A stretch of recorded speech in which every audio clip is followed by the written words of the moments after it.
The Learning Tree. Chris Jericho has reinvented himself yet again, something that he takes great pride in being able to do it. In fact, I think this is now Jericho's actual new gimmick, is that he just reinvents himself every couple of weeks or so. And he's doing this to fight off these chants of please retire, or to co-op the chants of please retire and make them, oh, they're just chanting that because it's my character now. Chris Jericho literally got to the point where people just don't want to see him anymore. We're sick of seeing you on our TV, dude. Now, not me personally. When I say we, I'm speaking of other people, not myself. I personally, look, I'm a big fan of Chris Jericho. I don't necessarily think he's ratings gold right now. I'm not glued to the TV or anything. But overall, I'm a fan of Chris Jericho. I don't want to see the guy just outright retire, but he's not the most entertaining guy on TV right now. That said, he has made something of this new character. He's taken the criticism that he was given online. This, Jericho vortex from the Cornette experience, where they say anybody that gets within Jericho's radar, within his vortex, anybody he works with, comes out the other end worse for wear. You look at your Ricky Starks. Look at what's going on with Hook. Hook has, 2 straight losses now to Chris Jericho? Why? Jericho's the For the World I gotta tell you, the For the World Championship kind of got over with me, though. I think that's fun. Him saying he's the longest reigning For the World. I love that shit. I love a good delusional character, and I think he is onto something. I don't. And look, I've always liked Big Bill too. I don't know about this other guy, this Keith Lee's little brother, right? Wayne Lee. What's his name? Something else Lee, Keith something, I don't fucking know. It doesn't matter. This other guy that joined the bounty hunter guy, joined up with Jericho, getting lost in his vortex, if you will. But I do admire Jericho being able to take this bad situation and trying to make something of it on TV. And Chris Jericho talked about this very thing. He was interviewed before AEW in LA. They were doing some media rounds. Jericho did a couple. Tony Khan was on a Rich Eisen show out there in LA. And Jericho did an interview with TMZ Sports, and he sat down and he talked about the vortex of Jericho and the new character of the Learning Tree, where it comes from, all the internet criticism. He addresses it.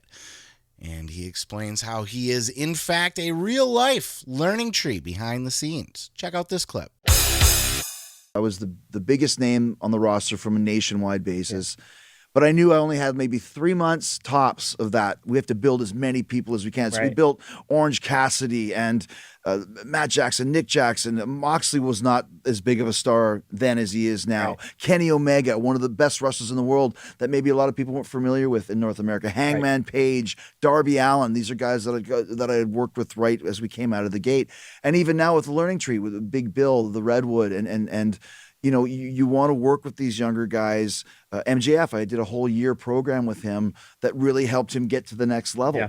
And that's kind of what I do, which is funny because a lot of people with the negativity online would say I'm doing the opposite, and just this whole company is just a playground for Chris Jericho, and anybody that works with him ends up being lower on the roster. And it's like, that's where this whole Learning Tree thing came from. Right. And the Jericho Vortex. I'll bring everybody into the Jericho Vortex, not just to teach you wrestling lessons, but life lessons as well. I want to make you a better person in and out of the ring.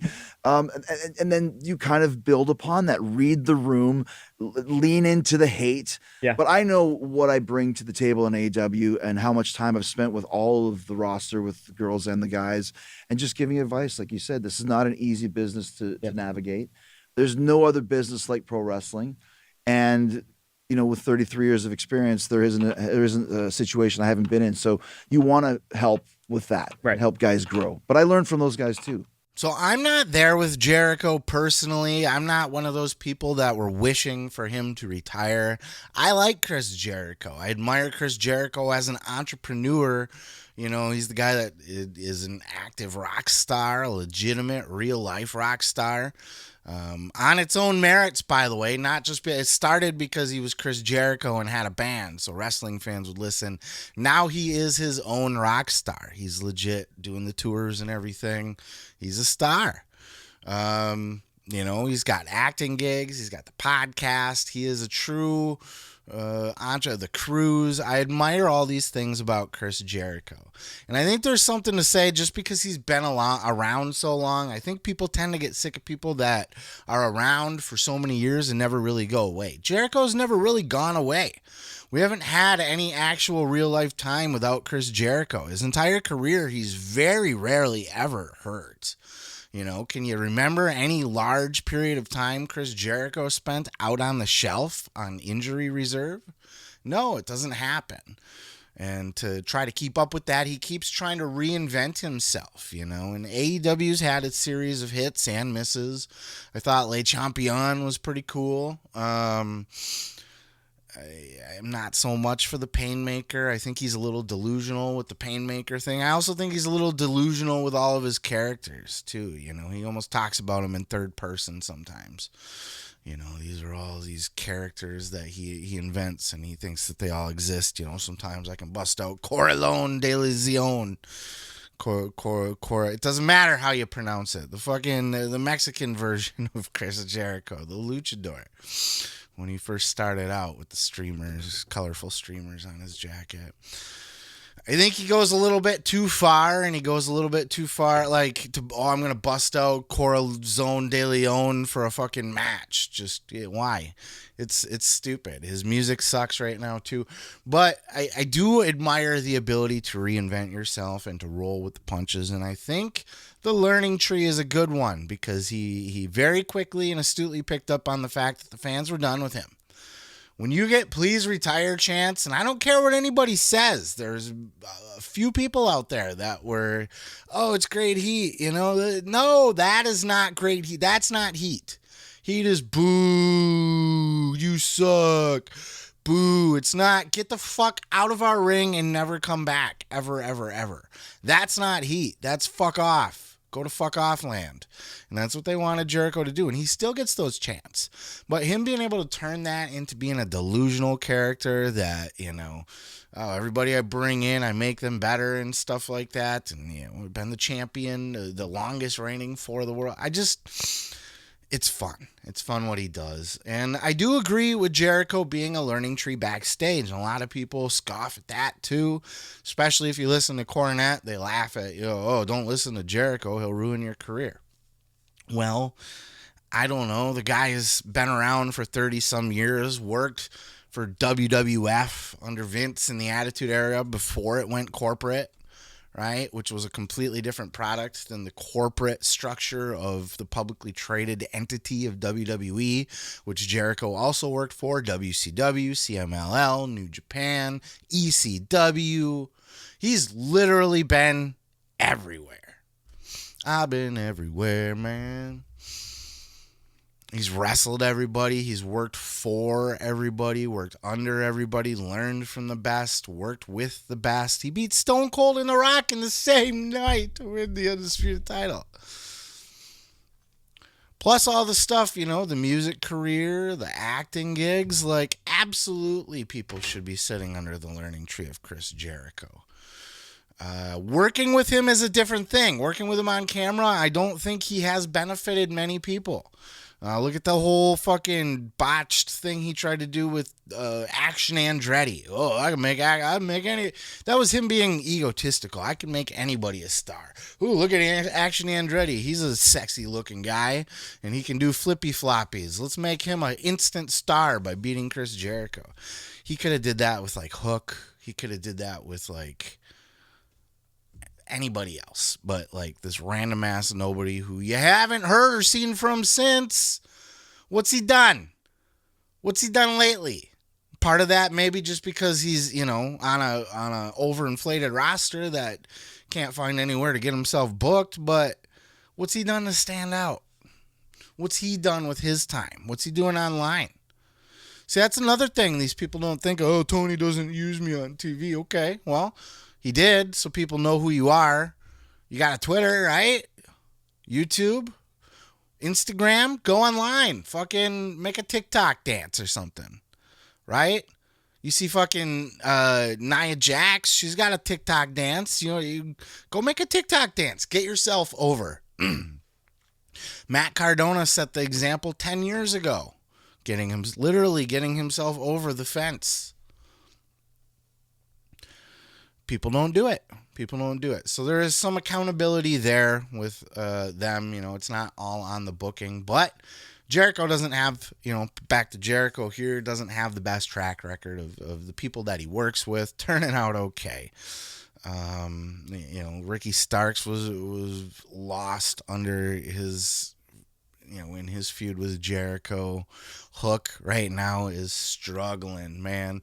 Everybody in the inner circle, like Daddy Magic and fucking Cool Hand Ange, first of all, changing their names. I mean, Daddy Magic's cool. Cool Hand Ange, they probably should have thought of something else there, but Daddy Magic's kind of fun. But that tag team 2.0, they were fucking awesome. What happened to those guys? They were getting themselves over, at least with me. What happened? What the fuck happened? Sammy Guevara spent his entire AEW career under Chris Jericho.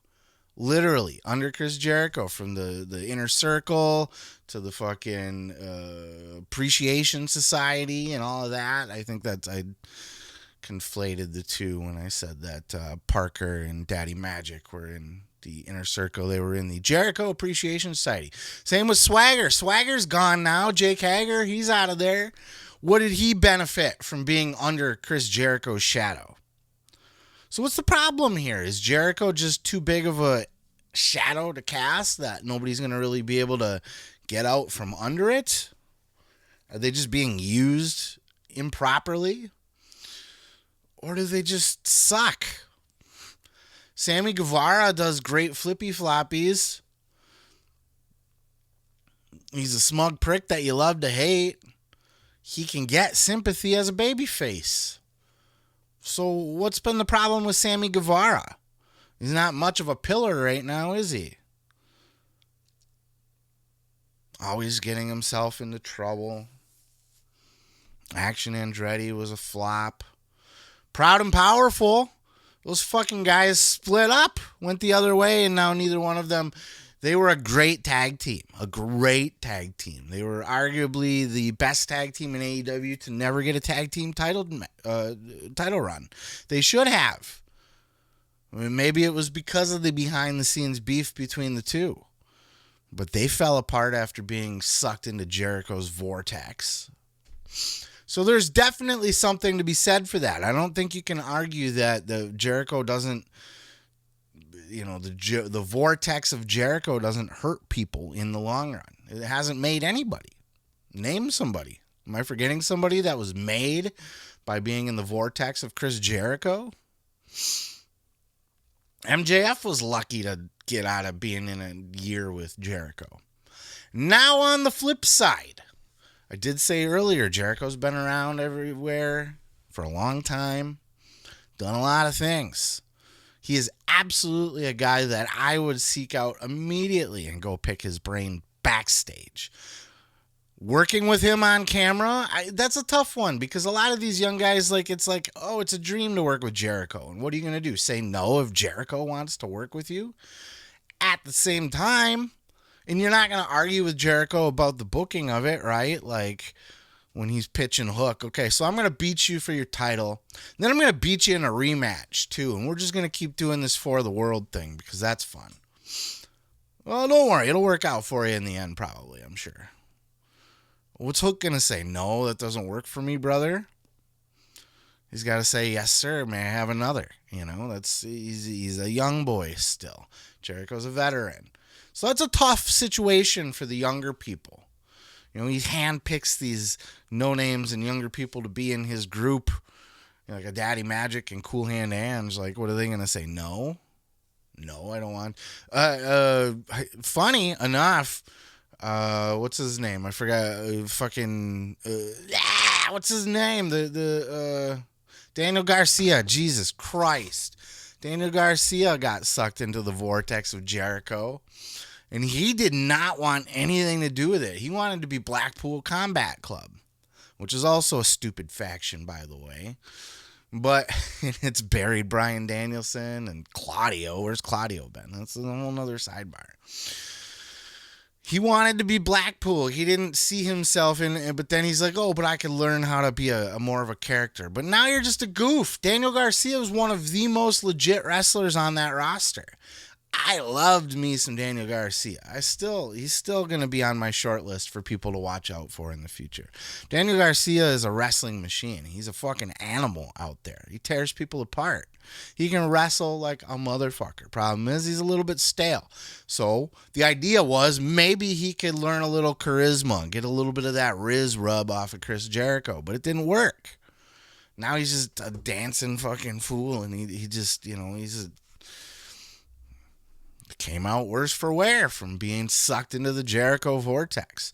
He didn't want to. He was actually the one person that spoke up about it. But Jericho basically pulled a power play. He overruled. He's like, no, this guy is in my faction. Let me do something with him. So it's a bit of both. Jericho, you can't deny that there's a lot to learn from talking to the guy. Will Ospreay has said that he talks with Jericho about a lot of shit. He goes to Jericho often for advice.